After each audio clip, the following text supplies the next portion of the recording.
Hey guys, SeanB. Today we have the new update in Summoner Sword that comes with the Steel Fortress Abyss Heart. Whatever team you were using before, you can probably use after the update in the Abyss Heart level. The boss is not that much different besides the little self-heal that he does. If you have a heal block like Loren on your team, then the self-healing will not be that significant. If you're using a speed team like this one, you can still use the speed team.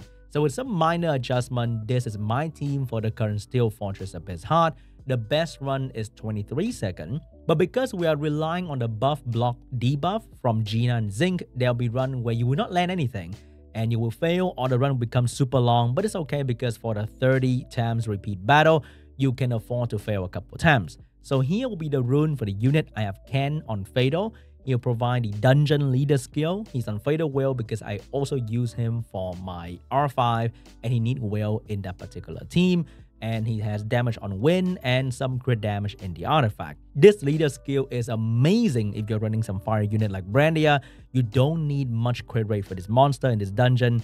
And thanks to that, I can boost the damage of my Ken and my Brandia much higher. And with my speed tuning, Brandia moved last in the team, and because Ken will take 2 turns, the boss can actually revenge and may stun your Brandia. So I have Will on Brandia just to make sure that Brandia will not get stunned before she actually take a turn. Next up will be the defense breaker on Double Will Fight.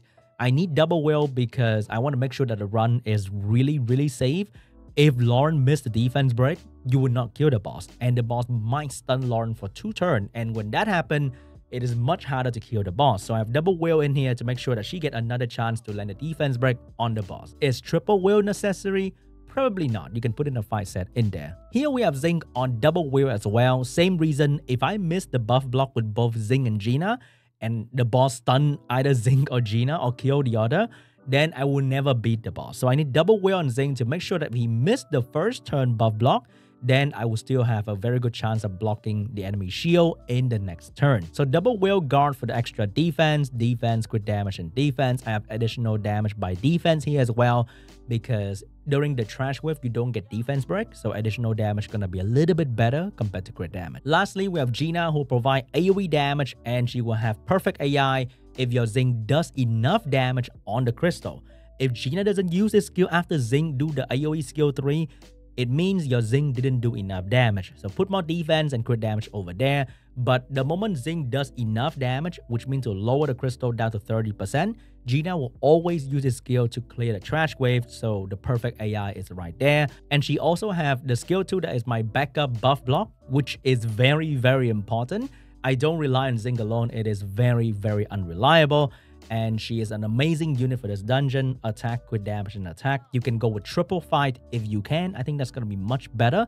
I am not exactly sure what is the minimum accuracy for this dungeon, so I just have some decent amount of accuracy in there, in the artifact, and in the rune. So if this happens, perfect AI for trash wave clear.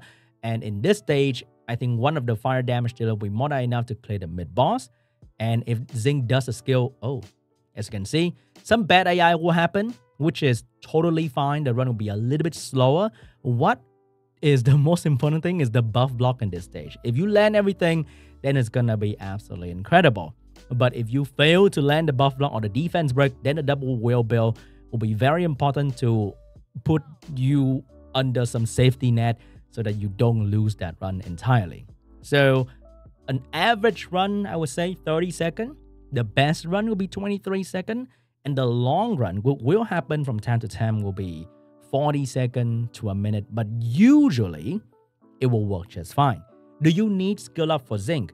You definitely need skill up for Zinc because you need the extra activation rate and the extra damage as well. Here, miss the buff block, land the buff block. If I don't have 2 buff block, I honestly can't do this dungeon. I see a lot of people trying to use Lucian and only using Zinc as the only buff blocker, but I can't do that.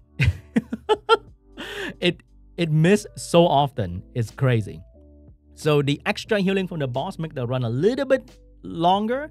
And because the boss is immune to dot, there's no dot damage coming from Gina as well, which is kind of annoying. But I would say this is not too bad as a runtime because sometimes it can go like 3 runs in a row with 23 seconds. And that will drastically lower the average runtime by a lot. But on average, about 30 to 35 seconds. And I think that is pretty good for Abyss Heart. And I'm looking forward to farming some intangible artifact because that is going to be very important. I haven't farmed artifact in a long time since the Abyss Rune Dungeon came out. And since they changed R5, I have to farm so much more R5. So I need to go back in here and start farming more artifacts. So this is pretty much the team. Can you replace Brandia with something else? I would say a crow will be more than enough. If you don't need a 30-second team and you don't mind a 1-minute run, then I think this is going to be a decent team. We have the buff block over here. We have the boss damage over here. And then we have the defense break over here. And Raok is just there for extra damage and Vert for the turn cycling. I think this is a fine team. It's definitely not super fast. So far, I have tried almost every single buff blocker out there in this game, and they are mostly very garbage. Even with this unit, even with the AI improvement, it is still very garbage.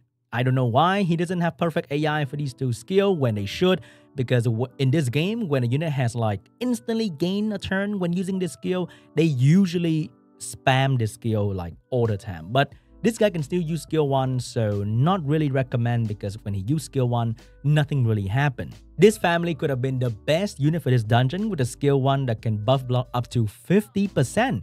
But 50% is still really bad. And the other two skill is not exactly amazing. The skill 2 is not a huge fan of that. The skill 3 is not bad if she has good AI, but if she used skill 2, then nothing really happened to the boss. If only they make this skill 1 a double hit skill, then maybe it's gonna be good.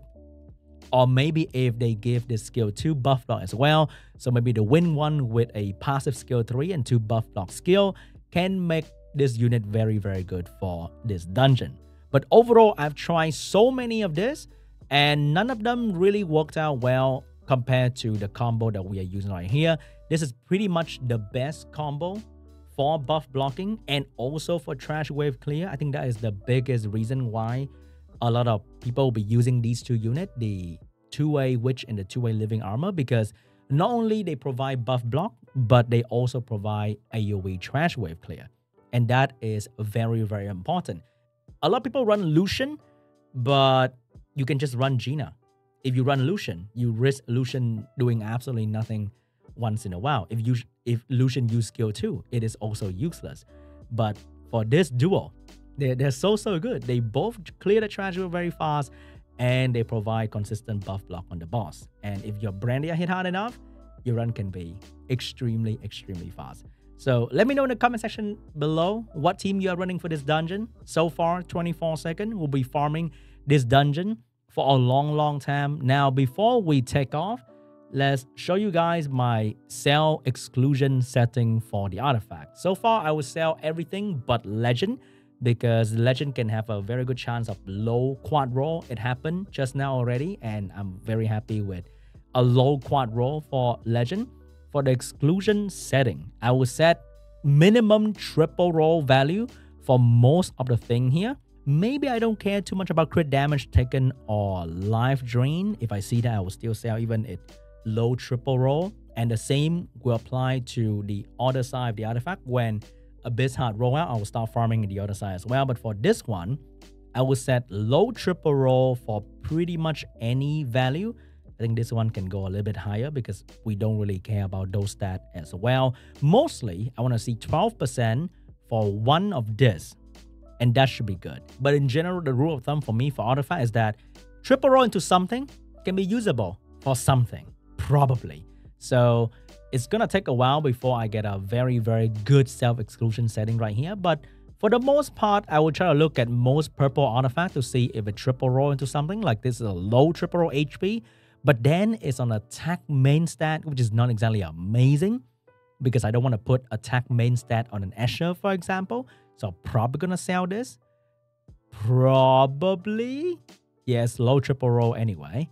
And this one roll into each is usually really bad. So I will say goodbye to this one as well.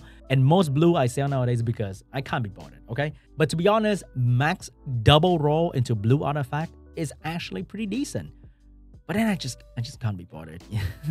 I'm too lazy. Let me know in the comment section down below what kind of self-exclusion setting you are putting down for your artifact farming team. And I'll see you guys in the next video. Bye-bye.